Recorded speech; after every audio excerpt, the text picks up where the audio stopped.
guys, welcome back to another episode. We have a whining noise that's coming out of the drive side where the serpentine belt connects all the accessories. I've been trying to hunt it down, put a screwdriver to it. It's kind of not really happening. It can't pinpoint it. I replaced the alternator. Turned out to be a waste of time, but since I went ahead and did it, we're going to leave it in there. Pretty easy job to do. So what I suspect is it's one of the idler pulleys, the one on the top right there. So I'll start the car up so you guys can hear what it sounds like. We'll swap the pulley out. I'll show you guys how to loosen the serpentine belt, and we'll see if that fixes it. It's consistent with the RPMs of the vehicle, so when you put it in drive, reverse, and you're going down the road, the whine actually changes pitch, which led me to eliminate the power steering pump, which I was also having an issue with. We had two O-rings that were leaking from here and here, and it was causing bubbling inside the reservoir. So that was addressed, no more bubbles. That system's airtight. So like I said, let's pop this belt off and see what's going on with this idler pulley and see if we can fix it. Get the power steering reservoir out of your way. This just slides up, just like that.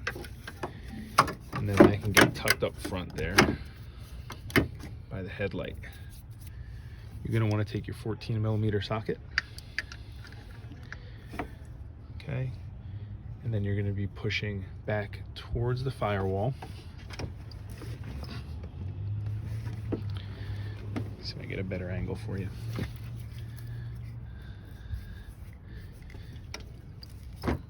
And that's gonna bring the pulley forward, and then we're gonna pop the belt off. I have to use two hands, so I'll show you guys what it looks like with the belt off, the power steering. So this is complete preference, but what I did was I took my left hand and pulled back to the firewall, and then I crisscrossed over with my other hand and just popped the serpentine belt off the top of the power steering pump.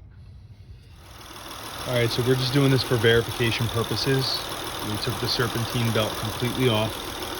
Everything is respinning, and the noise has completely stopped.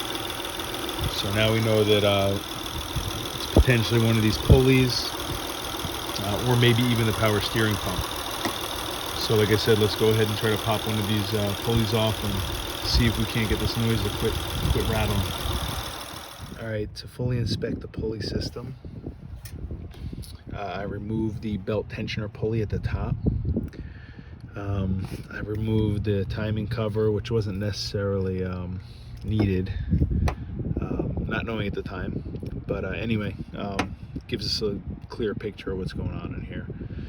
And right now what I'm working on is the 12mm at the very bottom of the tensioner. It's going to be a blind bolt, so you got to feel around in there. So once your idler pulley is backed all the way out, you see that you're running out of clearance. You're not going to be able to draw this bolt all the way out and just pull the pulley, so the whole assembly has to come out, which is not a big deal.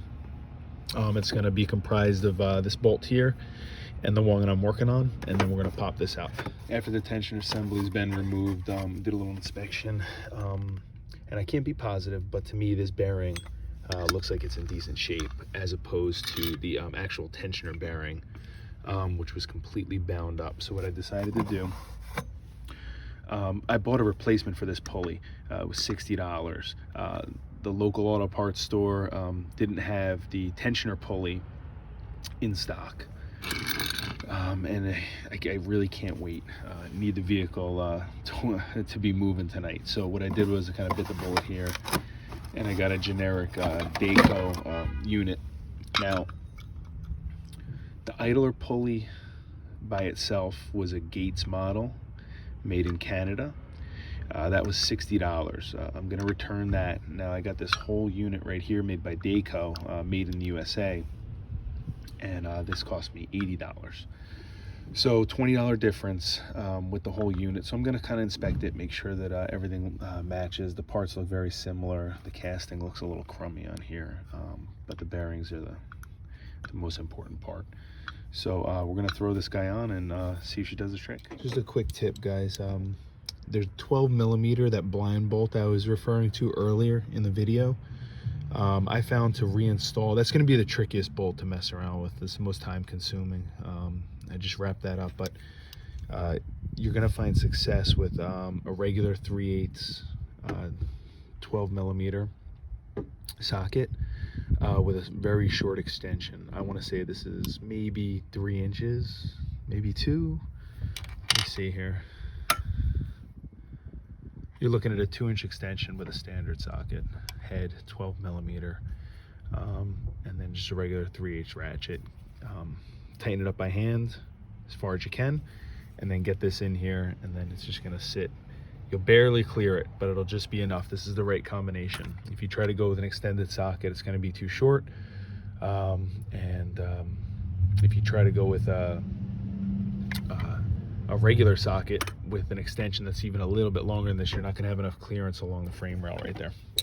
So just a little tip when you go to reinstall, we're gonna throw the serpentine belt on right now and inspect everything and see if we can't get rid of that noise. Just make sure that your serpentine belt is properly seated in all the grooves before you turn the car on. This tensioner pulley and idler pulley replacement did the trick. We don't have any more whine. We did get a new alternator out of the deal. Unfortunately, sometimes that's the name of the game. We didn't have professional diagnostic tools. But in any event, yeah, if you guys were looking up how to stop that whine on your Honda or Acura V6 J series engine, this seems to be the trick. Guys, thanks for tuning in and watching, and we'll check you out later.